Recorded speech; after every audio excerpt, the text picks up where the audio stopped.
திமுக சில தினங்களா அப்படி சொல்ல முடியாது. அவங்களுடைய தேர்தலினுடைய யுக்தி இதுவா? அப்படிங்கிற மாதிரி கூட ஒரு டவுட்டுங்க. என்ன காரணம்? எப்ப பார்த்தாலும் தமிழகத்துல பாஜக உள்ள வந்துட்டாங்கன்னா, உங்கள அப்படி ஆக்கிருவாங்க. ஹிந்துயிசம் ஆக்கிருவாங்க. அவங்க உள்ள வந்தாங்கன்னா, அவ்வளவுதான் முடிஞ்சுச்சு. சோலி முடிஞ்சுச்சு. மொத்தமா வந்து உங்கள முடிச்சு விட்டுருவாங்க. என்னென்ன விஷயங்கள்.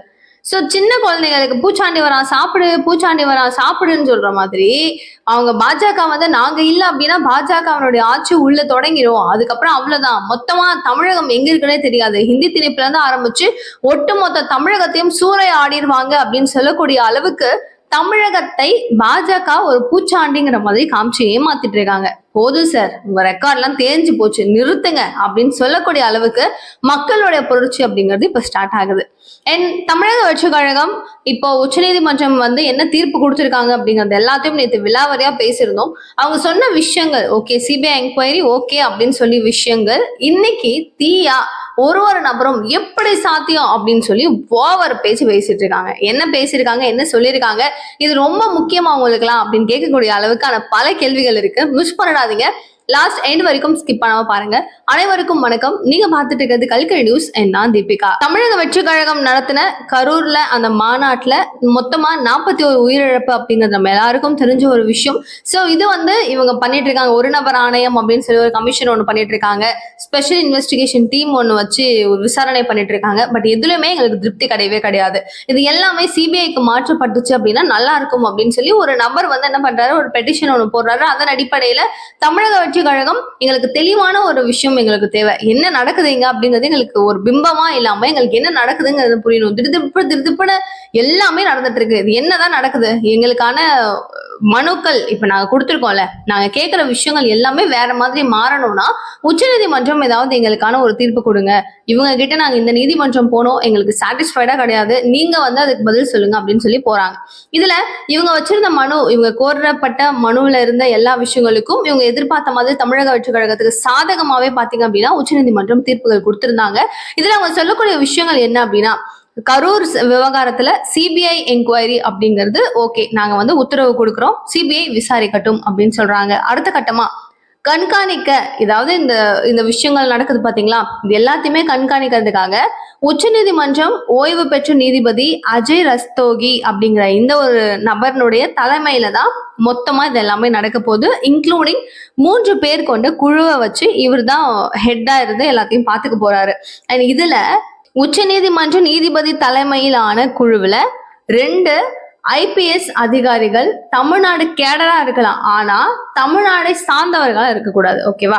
இந்த மாதிரி வித்தியாசங்களை வச்சு ரொம்ப ஸ்ட்ரிக்டா கன்ஃபார்மா இது நல்ல ஒரு ஜஸ்டிஸ் கிடைக்கும் அப்படிங்கிற ஒரு நம்பிக்கையோட ஸ்டார்ட் பண்றாங்க. ஆல்மோஸ்ட் இது வந்து நல்லா தான் இருக்குமோ அப்படிங்கிற ஒரு பார்வையும் எல்லாருக்கிட்டையும் வர ஆரம்பிக்குது.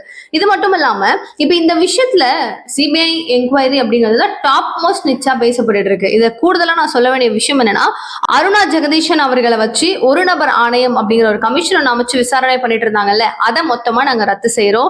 அடுத்த ஸ்பெஷல் இன்வெஸ்டிகேஷன் டீம் எஸ்ஐடி அப்படின்னு சொல்லக்கூடிய இந்த விசாரணை குழுவும் இது வரைக்கும் நீங்க கலெக்ட் பண்ண எந்த டாக்குமெண்ட்ஸ் ஆக இருந்தாலும் அதை கொண்டு வந்து சிபிஐ கைக்கு டிரான்ஸ்ஃபர் பண்ணிடுங்க அப்படிங்கறத உச்சநீதிமன்றம் உத்தரவு பிறப்பிச்சிட்டாங்க. ஆனாலும் அதெல்லாம் முடியாது, நாங்க எங்களோட என்கொயரிஸை பண்ணுவோம் தான் அப்படின்னு சொல்லி வலுக்கட்டாயமா இருக்காங்க. இதுல இன்னொரு பக்கம் என்ன சொல்றாங்கன்னா, தமிழக வெற்றி கழகம் சிபிஐக்கு சேஞ்ச் பண்ணணும் அப்படிங்கிறது அவங்களுடைய மனு இல்லைல்ல.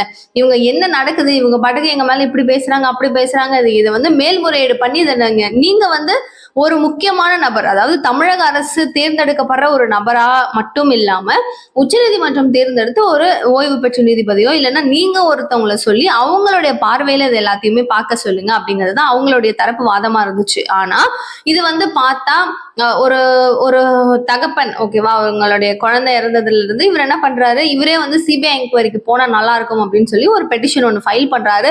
இதன் அடிப்படையில ஒரே நேரத்துல ஒரே ராத்திரியோட ராத்திரியா இவ்வளவு பிரேத பரிசோதனைகள் ஏன் நடந்துச்சு அப்படிங்கிற ஒரு கேள்வி அங்க எழுது இல்லையா. இந்த கேள்வி எழுத உடனே இவங்களுக்கு வந்து ஒரு டவுட் வர ஆரம்பிக்குது. சரி, இது ஒண்ணும் இல்லாம எல்லா கவர்மெண்ட் அபிஷியல்ஸும் நானா முன் வந்து இந்த மாதிரி வந்து ஒன்னும் நடக்கலைங்க, நாங்க 500 போலீஸ் கொடுத்துருந்தோம், ஒன்னும் எங்களுடைய தரப்புல அப்படிங்கிறது எந்த தப்பும் கிடையாது, முழுக்க முழுக்க தப்பு அப்படிங்கிறது தமிழக வெற்றி கழகம் மேல மட்டும்தான், அவங்கதான் அப்படி பண்ணிட்டாங்க இப்படி பண்ணிட்டாங்க அப்படின்னு சொல்லிட்டு வாலண்டரா வந்து நிறைய விஷயங்களை போட்டு பிளாஸ்ட் பண்ணிக்கிட்டே இருந்தாங்க. ஃப்ரீக்வெண்டா வந்து பேசிட்டு இருந்தாங்க. இது இன்னொரு டவுட் அவங்களுக்கு வருது. திடீர்னு ஒரு நபர் ஆணையம் அப்படின்னு சொல்லிட்டு இவங்களே தேர்ந்தெடுத்து அருணா ஜெகதீஷன் அவர்களை வச்சு இவங்க ஏன் திடீர்னு வந்து ஒரு குழும ரெடி பண்ணி அவங்க வந்து உடனே வந்து பார்வையிட சொன்னாங்க. அது 3வது டவுட். அண்ட் அடுத்த கட்டமா உடனே வந்து ஸ்பெஷல் இன்வெஸ்டிகேஷன் டீம் ஒன்று ரெடி பண்ணாங்க. எதுக்கு? ஏன் அவ்வளோ ஆர்வம் காமிச்சு என்னவா இருக்கும்? அப்ப என்னவோ அங்க தப்பா தெரியுது. அப்போ சிபிஐ போனா மட்டும்தான் நல்லா இருக்கும். அதுவும் தமிழ்நாடை சேர்ந்தவர்களா இருக்கக்கூடாது அப்படிங்கிற ஒரு கட்டமைப்போட சூப்பரான ஒரு டீம் ரெடி பண்ணியிருக்காங்க. இதுல அஜய் ரஸ்தோகின்னு சொல்லியிருந்தேன் இல்லையா, இந்த நபர் ரொம்ப ரொம்ப ப்ராப்பரான ஒரு பர்சன் அப்படின்ற மாதிரியும் எல்லாருமே சொல்லி பார்த்துட்டு இருக்கோம் நம்ம. சரி, ஓகே, என்ன ஃபைனலி என்னதான் நீதி கிடைக்கும் அப்படிங்கிறத பார்ப்போம். அண்ட் கூடுதலா எனக்கு ஒரு சந்தேகம் இருக்கு. சிபிஐக்கு போகக்கூடாது, சிபிஐக்கு போனோம் அப்படின்னா நீங்களாம் வந்து உடனே சங்கி, சிபிஐ கேட்டீங்கன்னாவே சங்கி, அது என்ன முத்துறது, என்னது இது? இங்க என்ன இவங்களது சரியில்லையா, போலீஸ் வந்து ஒழுங்கா இது பண்ணலையா, கண்டுபிடிக்கலையானா என்னவோ ஒண்ணு தப்பா இருக்குன்னா உங்களை நம்பாம அங்க போகணுங்கிறாங்க. அப்புறம் என்ன தெரியலன்னு ட்விஸ்ட் அடிச்சு அவ்வளவு கேள்வி என்னத்துக்கு? தெளிவுபட சொல்றாங்க. நீங்க ஏன் இந்த விஷயங்கள்லாம் பண்ணீங்க, அவர் லேட்டா வர்றது மட்டும்தான் காரணம் அப்படின்னு சொல்லி குத்த முடியாதுல்ல. அவங்க மேல இருக்கிற தப்புகள் என்ன அப்படிங்கறத அவங்களும் புரிஞ்சுக்கணும் தானே. எதுவுமே இல்லாம வந்தா வருது போனா போகுதுன்ட்டு இஷ்டத்துக்கு அவங்க படம் பேசிட்டு இருந்தா நல்லாவா இருக்கும்? இந்த தரப்பு இது சரியில்லை. இப்போ உச்சநீதிமன்றத்துல நீதிபதிகளுக்கு டவுட் வர அதே சினாரியோ தானே இங்கேயும். எப்படி திடீர்னு இவ்வளவு பேருடைய பாடியை வந்து போஸ்ட்மார்டம் பண்ணாங்க? எந்த பெர்மிஷன்ஸும் இல்லாம எப்படி போஸ்ட்மார்டம் பண்ணாங்க?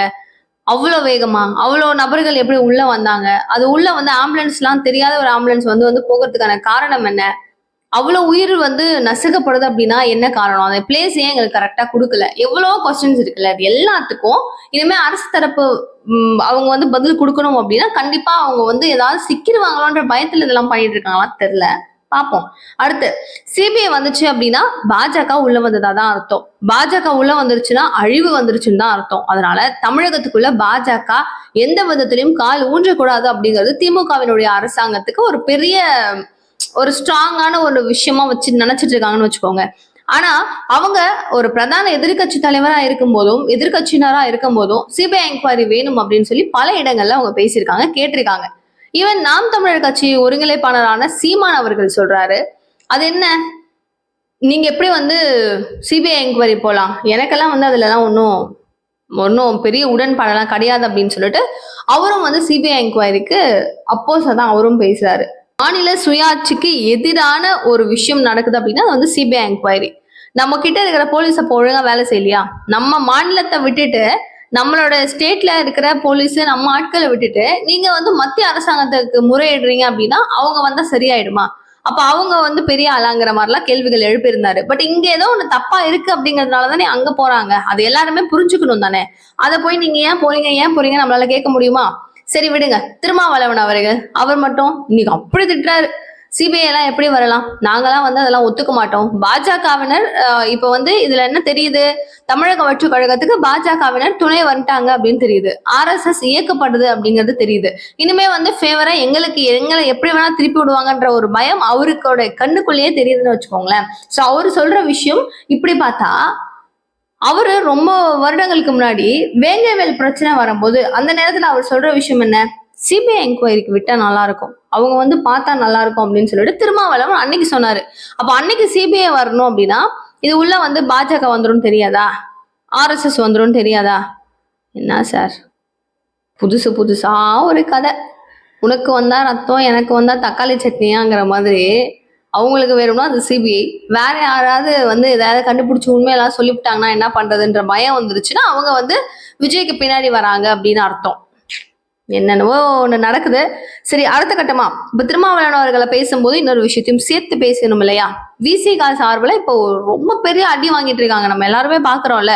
அடி யாரு வாங்குறா? ஒரு வழக்கறிஞரை இவங்க போட்டு அடிச்சுட்டாங்க. அந்த விஷயம் நம்ம பார்த்திருந்தோம். நாங்க அடிக்கவே இல்லை, பெருசா வந்து நாங்க ஒன்றும் அடிக்கவே இல்லை, சும்மா 2 ஒரு தட்டு தட்டோம் அவ்வளவுதான் அப்படிங்கிற மாதிரி ஒரு மேடையில ஒரு பேசுறாரு. அதுக்கு அவ்வளவு கைத்தட்டல். இதெல்லாம் யாருமே கண்டிச்சு பேச மாட்டேங்கிறீங்களே அண்ணாமலையை தவிர அப்படிங்கிற ஒரு ஆதங்கம் எல்லாருக்கிட்டையும் இருந்துச்சு. கரெக்டா? சோ இந்த ஒரு நேரத்துல வழக்கறிஞர்கள் பல பேர் என்ன பண்றாங்க, பெரிய போராட்டத்துல ஈடுபடுறாங்க. இந்த மாதிரி இவர் இப்படி பண்ணிட்டாரு, எங்களுடைய வழக்கறிஞர்களுக்கே ஒரு முறைகேடு மாதிரி இருக்குது, முறைச்சா அடிச்சோம் அப்படின்னு சொல்றாரு, இதெல்லாம் எந்த லாஜிக் இதெல்லாம் அப்படின்னு சொல்லி அவர் ஒரு பக்கம், அதாவது வழக்கறிஞர்கள் எல்லாரும் ஒரு பக்கம் கொதிச்சுட்டு இருக்காங்க. சரி சீமான் அண்ணன் வராரு, கேட்டுருவோம், இந்த கேள்வியும் கேட்டுருவோம் அப்படின்னு சொல்லிட்டு எல்லாரும் கேக்குறாங்க. இந்த மாதிரி திருமாவளவன் அவர்கள் அடிச்சுட்டாங்கல்ல, அதாவது அவங்களுடைய கட்சியினர் அடிச்சுக்கிட்டாங்கல்ல அந்த தாக்குதல் நடந்ததுல, இதை பத்தி நீங்க என்ன நினைக்கிறீங்க? அது இல்லாம முறைச்சா அடிச்சோம் அப்படின்னு சொல்லிட்டு திருமாவளவன் அவர்கள் சொன்ன விஷயம் நீங்க என்ன நினைக்கிறீங்க? எப்படி பாக்குறீங்கன்னா, அண்ணன் கத்துவாப்புல, ஏதாவது போட்டு மிரட்டுவாரு, வேற லெவல்ல பண்ணுவாருன்னு சொல்லிட்டு அப்படியே கொஞ்சம் நல்லா நம்மளும் அப்படியே அண்டர்ஸ்டாண்டிங்கோட பார்த்தா நடக்கிற விஷயம் இல்லை. ஏன் ஆனா நான் முறைச்சா நானும் தான் அடிப்பேன். ஆமா நானும் தான் அடிப்பேன். இது அரசியல் ஆக்க தேவையில்ல, நானா இருந்தாலும் அப்படிதான் அடிப்பேன் அப்படிங்கிறாரு. அவர் அவர் சும்மா போற போது அப்படியே வந்து இப்படி முறைச்சுக்கிட்டு என்ன பண்ற அப்படியே பார்த்துட்டு இருக்காரு. வண்டிய மோதிட்டீங்க, ஏன் வண்டிய மோதுனீங்கன்னு சொல்லி கேட்கறான் அந்த மனுஷன். அதுக்கு போயிட்டு முறைச்சானா என்ன பேசுறாங்களோ தெரியல. சரி, ஓகே. சீமான் அவர்கள் வந்து இதுக்கு வந்து ஒரு பெரிய அளவுல ஆதரவு கொடுக்குறாரு. அப்ப திமுகவுக்கு மறைமுகமா நாம் தமிழர் கட்சி ஏன் துணை போகுது அப்படிங்கிற விஷயம் தான் எல்லாருமே கேக்குறதுங்க.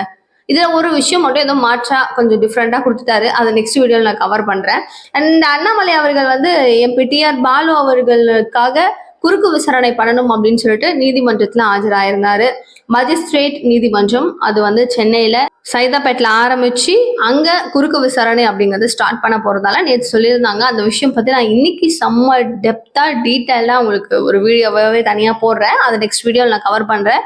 அண்ட் இவர் வந்து இந்த உச்சநீதிமன்றம் தீர்ப்பு, அதாவது விஜய் அவர்களுக்கு வந்த தீர்ப்பை வந்து ரொம்ப சந்தோஷம், சிபிஐ என்கொயரி அப்படிங்கறது நான் அன்னையில இருந்து கேட்டுட்டு இருந்தேன், இது வரணும், வந்துச்சு அப்படின்னா தான் என்ன நடந்திருக்கு அப்படிங்கிறது எல்லாருக்கும் தெளிவா புரிய வரும் அப்படின்னு சொல்லி அதற்கான ஒரு ஆதரவு கொடுக்குறாரு. தமிழிசை சவுந்தரராஜன் ஆதரவு கொடுக்குறாங்க, வானதி ஸ்ரீனிவாசன் அண்ட் வந்து நம்ம மாநில தலைவரான நயினார் நாகேந்திரன் அவர்கள் சொல்ற விஷயம் என்னன்னா, அவங்க இப்ப வந்து தலையில தமிழக அரசாங்க தலையிலே கொட்டுறாங்க. அவங்க உச்சநீதிமன்றம் இவ்வளவு கேள்விகளை கேட்டிருக்காங்க, எல்லாரையும் தலை குனிய வச்சுட்டாங்க தமிழக அரசு அப்படின்னு சொல்லிட்டு நிறைய விமர்சனங்களை முன் வச்சிருக்காரு.